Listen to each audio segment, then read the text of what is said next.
Police forces are warning they will take tougher action against those who do not comply with the coronavirus restrictions in England and Wales. The head of the National Police Chiefs Council said there'll be more officers on patrol to crack down on those who he called dangerous, selfish and totally irresponsible in the face of the current health threat. The Home Secretary, Priti Patel, has thanked the majority of people for complying with the rules, but blamed a minority who she said were putting the health of the nation at risk. She said the current rules are tough enough, but under constant review. Here's our Home Editor, Mark Easton. Visitors are not welcome at the seaside. Southend's beachfront car parks are locked, peaked caps patrolling the shoreline. With people restricted, the rats are enjoying new freedoms. This tourist town doesn't want non-locals coming for a constitutional.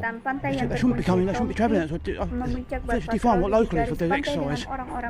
Because I heard there was a concern about Boris Johnson yesterday going from Down Street to Olympic Park.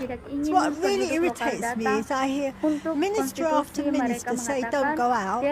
They don't follow it except for your exercise. The news that the town's hospital is struggling to cope, close to running out of oxygen yesterday, has contributed to the sense of emergency. Most people do seem to be obeying the rules. Southend looks like a place in lockdown. It feels as though the mood has changed. In the last couple of days, police say they'll be quicker to fine rule breakers. There's strong public support for tougher enforcement and tighter restrictions as the appeals from health professionals become ever more desperate. We need to really focus on what the enforcement issues are. So if the legislation was a lot tighter, it will make it a lot easier for our colleagues in the police force to enforce what we're asking them to do. Home Secretary, we're warned we may be facing a health service catastrophe. So why are the rules of this lockdown not as tough as they were last spring? The rules are actually very simple and clear. We are meant to stay at home and only leave home for a very, very limited number of reasons. That didn't answer the question, of course. The concern is not about the clarity of the restrictions, but their strength. Pressed on the point, the Home Secretary later said she thinks the current rules are tough enough, with police issuing tens of thousands of fixed penalty notices and fines. You're going to probably end up with up to a £10,000 fine. Our successful staged enforcement approach remains, but we will not linger on encouragement for those who are choosing to break the rules. The rules are clear, and we need to abide by them if we are going to protect the NHS and save people's lives. Psychologists advising the government say getting people to obey the rules may have less to do with confronting lawbreakers and more with a focus on those who are following the guidance. If you tell people everybody is doing this, stop it, actually what happens is what people hear is everybody is doing it. It begins to set a norm. It tells you if everybody else is doing it, why shouldn't I? And so it undermines the behaviour. Positive COVID tests in Southend have been falling in the past week, but 55 people from the town have also died from the disease in the last 7 days. What happens next is a matter of life and death. Mark Easton, BBC News, Southend.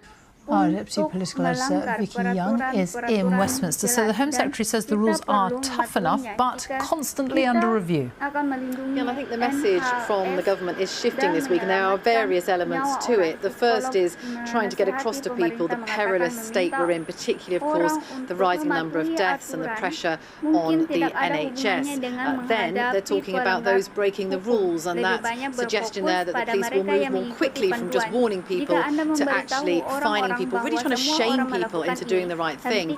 And then the third element is more nuanced. It's about personal responsibility, saying to people, yes, there are lots of reasons why you can completely legitimately leave home, but please think very carefully about that. Do you really have to order that parcel and go and collect it? Do you really have to go and see that friend? Cut down on those personal contacts. And then the big question there, are these rules tough enough? Well, no one will know that until they see a consistent fall in the number of cases. That's what everyone everyone is desperate to see, but it's also why nobody is ruling out tighter measures. Vicky, thank you. The pandemic caused excess deaths in the UK last year to rise to their highest level since World War II. Official statistics show there were nearly 85,000 more deaths in 2020 than would be expected, a rise of 14%. Our health editor Hugh Pym has been talking to one woman who lost her husband at Christmas. He was kind-hearted, ambitious, strong, and he always thought about other people. Lisa remembers her husband Adrian, who died on Boxing Day with COVID. He was 55. He had previous health conditions, but doctors said they were not a factor as the virus gripped his lungs and he passed away in intensive care. Kemudian mereka yang melanggar aturan dan saran di sana bahwa polisi akan bergerak lebih cepat dari banyak memperingatkan orang menjadi benar-benar menemukan orang yang benar-benar berusaha memalukan orang untuk melakukan hal yang benar dan kemudian elemen ketiga. The statistics do make bleak reading, not least at a time of lockdown and concerns about the spread of the virus. One measure of the overall impact of COVID-19 is the total number of deaths from all causes, set against what might be expected. There were close to 697,000 UK deaths in 2020, more than 84,000 above the average in the previous 5 years. That's a margin of 14% above that average. So how does that compare with previous decades? Well, it was the highest in 75 years. And remember, each year is compared with the previous 5, reflecting medical knowledge and population health at the time. As army personnel joined the vaccination effort, there are hopes that once enough jabs are carried out, fewer people will become seriously ill with COVID. But before that happens, there are warnings of more grim news to come. People who are dying now from COVID-19 are people who will have been infected well before Christmas. And given that we know that cases have been going up since the beginning of December, we can expect to see deaths to go up as well for several more weeks to come. Older people are most at risk. The highest number of COVID deaths in England and Wales have been among those who are 85 and over, followed by 75 and over. But Lisa wants all adults to realise they could be vulnerable. It can affect anybody. I'm 45 and I was bedbound for 2 weeks with it and I got through it. But Adrian was 55 years of age. He was so young and we had so much still planned. And people need to take note. Above all, Lisa says the public must know the heartbreaking consequences of letting the virus spread. Hugh Pym, BBC News. The latest government figures show there were 45,533 new coronavirus infections recorded in the latest 24-hour period, the second fall in 2 days. It means on average the number of new cases reported per day in the last week is 55,653.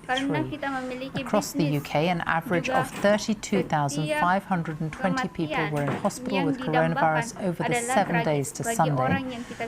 1,243 deaths were reported. That's people who died within 28 days of a positive COVID-19 test, and it's the second highest figure of this whole pandemic. On average, in the past week, 985 deaths were announced every day. The total number of deaths so far across the UK is 83,203. And the UK has now started a programme of mass vaccinations. 145,076 people have had their first dose of one of the 3 approved COVID-19 vaccines in the latest 24-hour period, taking the overall number of people who've had their first jab to more than 2.4 million. Well, Hugh Pym is with me now. Let's talk about that fall in the number of new cases. How significant is it 2 days in a row? Yes, Sophie, 2 days below 50,000. At the end of last week, it was up at about 60,000. And the crucial 7-day rolling average with the trend, that's fallen now for 3 days. So could this be the first sort of reaction to lockdown restrictions imposed over the new year? Well, it's probably a little early to say that there's a firm trend here. We'll need a few more days of data, but it is very interesting. In Scotland, Wales and Northern Ireland, cases have all fallen slightly. It's the same in London and the southeast of England, only a very small fall, but there have been increases in other parts of England, particularly the northwest, which I think is a concern. But hospital numbers up again. The daily death toll, the second highest on record. Those are all lagging indicators. They, as we heard earlier, reflect cases that were first picked up, infections a couple of weeks back.